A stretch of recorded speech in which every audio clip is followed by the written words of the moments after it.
가족의 외래채가 치료비는 얼마일까요? 무려 13조 336억 원입니다. 13조. 안정적인 성장을 하는 것으로 들리죠. 하지만 2024년 개업한 평화는 702건, 문을 닫은 것은 509건. 2020년과 비교해보면 8.6% 창업이 줄었습니다. 시장은 커지고 있는데 창업자 수는 줄고 있다니요. 이게 말이 되나요?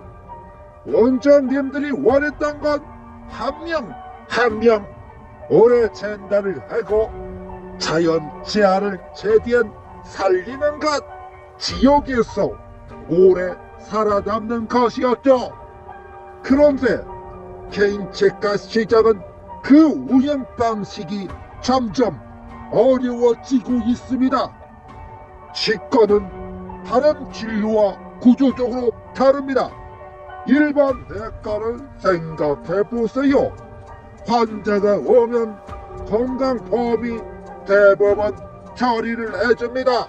2023년 기준 치과에 의한 건강보험 포장률은 36.3%에 머물고 있습니다.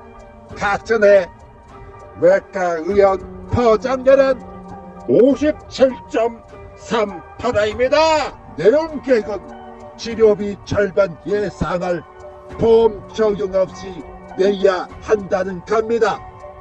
2023년 외래채가 치료비 13조 336억 원 가운데 건강보험이 부담하는 4조 7,518억 원을 제한 8조 2,818억 원은 환자와 가게가 직접 지불하는 금액이라는 거죠. 치료비의 63% 개인의 부담입니다.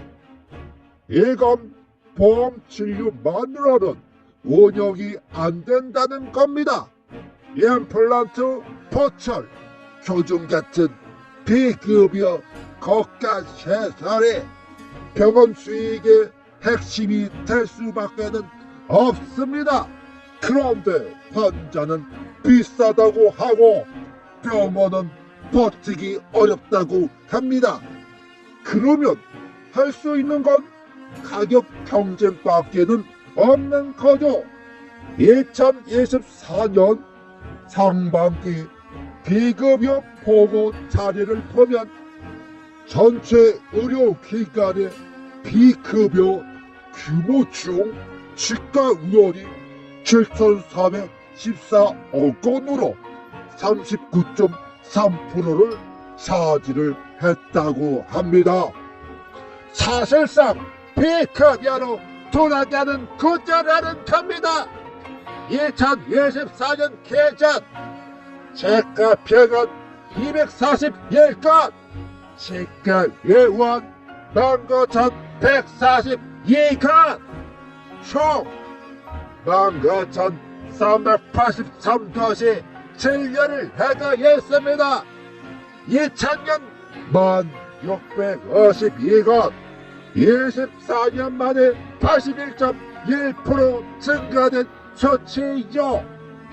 공급만 늘어난 걸까요? 국민 1인당 외래 진료가스는 2008년 1.6회, 2013년 1.9회로 올랐겠다가 2022년 1회로 내려갔습니다. 병원은 늘었지만 국민은 찾는 팬더가 줄어든 중독적인 상황이죠. 병원은 매년 2배씩 늘고 있지만 방문 팬더는 줄어들고 있는 이 기가 막힌 위기 상황. 한 상가를 타고 병원끼리 경쟁을 해야 한다는 거죠.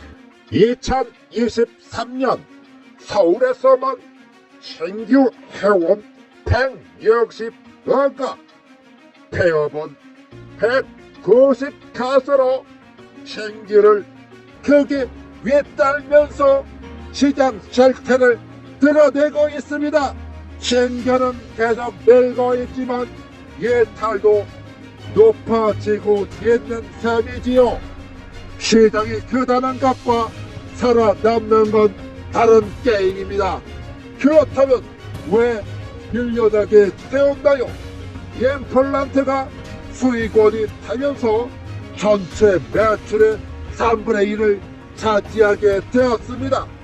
2024년 임플란트 일치당 자르코비 평균 단가 118만 5,949원, 제주도만 129만원입니다. 평론이 몰리면서 이칸 생각이 가격이 무너지게 된 거죠. B급여 임플란트 단가를 100만원 미만으로 책정한 채가도 25%에 달했습니다. 이게 무서운 게 가격을 낮추면 병원을 방문을 하지만 실수액은 없다는 겁니다. 더 많이 받아야 하겠죠. 더 많은 상담, 고가 체력 고내야 합니다. 2024년 치과 의료정책 연구원이 치과의사 1280명을 대상으로 조사한 결과 전체 응답자 중 60.4%는 2022년 대비 2023년 매출이 감소를 했다고 밝힌 바 있습니다.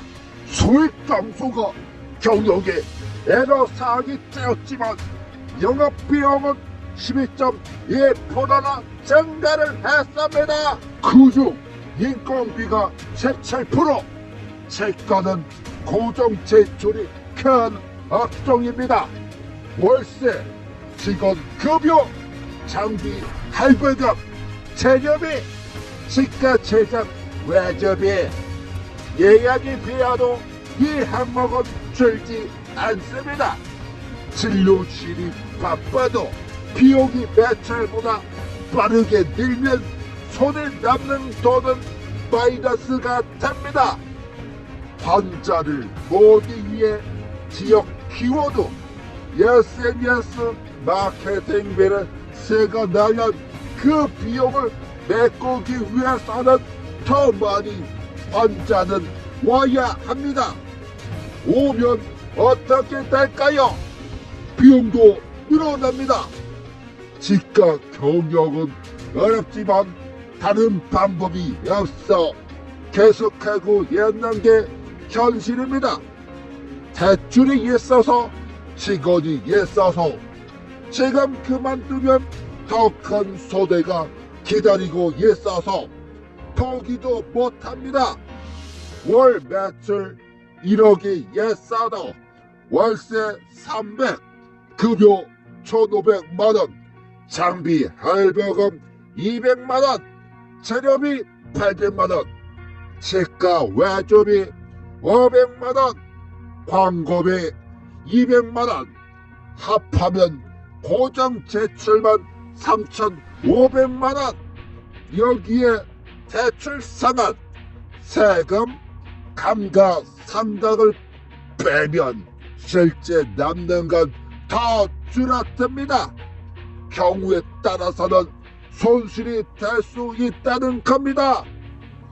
여전히 본인 부담을 해야 한다는 인식까지 더해지면 문을 열고 열심히만 하면 된다는 식으로는 생존하기가 어렵다는 거죠.